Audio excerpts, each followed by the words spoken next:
हमारे prime minister Modi साहब ने, जो इजराइल के प्राइम मिनिस्टर हैं बेंजामिन नेतन्याहू साहब, और जो ईरान के सबसे बड़े वहाँ के लीडर हैं मजहबी रहनुमा आयतुल्ला खुमैनी साहब, दोनों से मोदी साहब ने बात की। जैसे ही ये कशीदगी ईरान और इजराइल के बीच में बढ़ रही थी, मोदी साहब ने कोशिश की कि ये जंग तक ना जाए। जंग किसी भी प्रॉब्लम्स का सलूशन नहीं है। आखिर में सबको टेबल्स पर बैठना है। जंग सिर्फ बर्बादी और मौत के मंजर लाती है। जंग बर्बादी और तबाही लाती है। जंग कोई अच्छी चीज़ नहीं है। सब मसलों का हल आपस में मिल बैठ के बातचीत से होता है।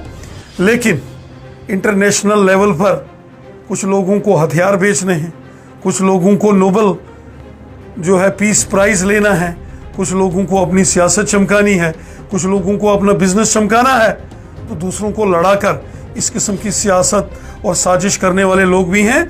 समझदारी से काम लेना चाहिए और इन तबाह कुन मंजरों से बचना चाहिए। ऐसे में जिस तरह से ईरान को जो बैक किया रशिया ने किया, और उसके बाद जिस तरह से चाइना ने कहा कि मैं ईरान की सपोर्ट में ओपनली आता हूं, क्या आपको लगता है कि चाइना इनडायरेक्टली इंडिया को प्रेशराइज कर रहा था?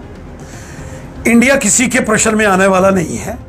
इंडिया ना अमेरिका के ना किसी और मुल्क के प्रेशर में आता है। हमारा एक अपना सॉवरन नेशन है और डिसाइसिव लीडरशिप है इंडिया की। मोदी साहब, उनका एक काम करने का अपना तौर तरीका है। साहब ने कहा था कि mister prime minister Modi is a very tough negotiator, ये उन्हीं के वर्ड्स थे।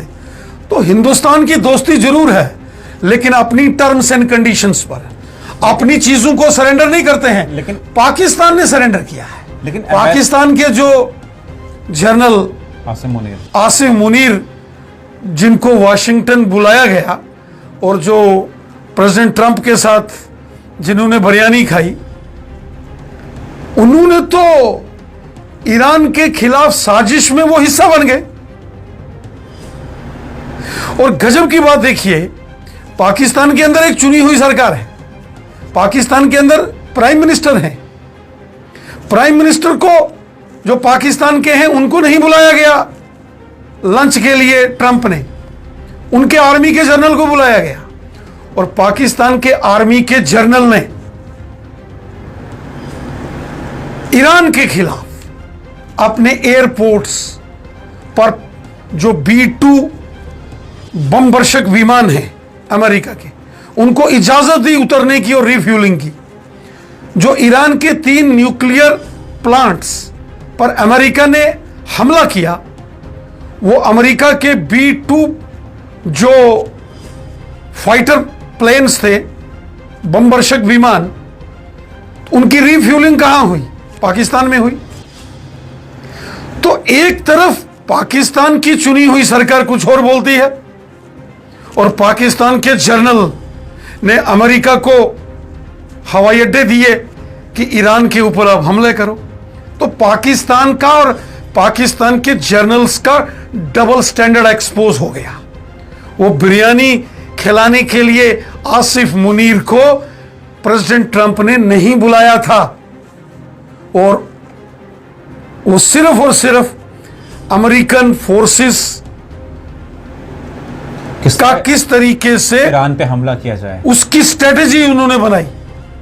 और चोरी छुपे बंद कमरे में आसिफ मुनीर, उनको बताना चाहिए ना कि क्या बातचीत हुई। और फिर आसिफ मुनीर का बयान कि डोनाल्ड ट्रंप को नोबेल पीस प्राइज देना चाहिए, अमन का अलंबरदार। क्या बात है। पाकिस्तान के स्टैंडर्ड को सारी दुनिया जानती है, और खासकर जम्मू कश्मीर के जम्मू कश्मीर के अंदर भी बड़ी संजीदगी के साथ लोग इस सारी डेवलपमेंट को देख रहे हैं। लेकिन जिस तरह पहले इसी पाकिस्तान ने जम्मू कश्मीर के साथ भी खूनी खेल खेला, अपनी सियासत इंटरनेशनल लेवल पर चमकाने के लिए, दुनिया के मुमालिकों से पैसा और चंदा इकट्ठा करने के लिए उन्होंने कश्मीर के अंदर खून खराबा किया। और आज जब ईरान के ऊपर हमले हो रहे थे और आसिफ मुनीर ट्रंप के साथ बिरयानी खा रहे थे। ये लेकिन- नज़ारा भी दुनिया ने देखा है पाकिस्तान का।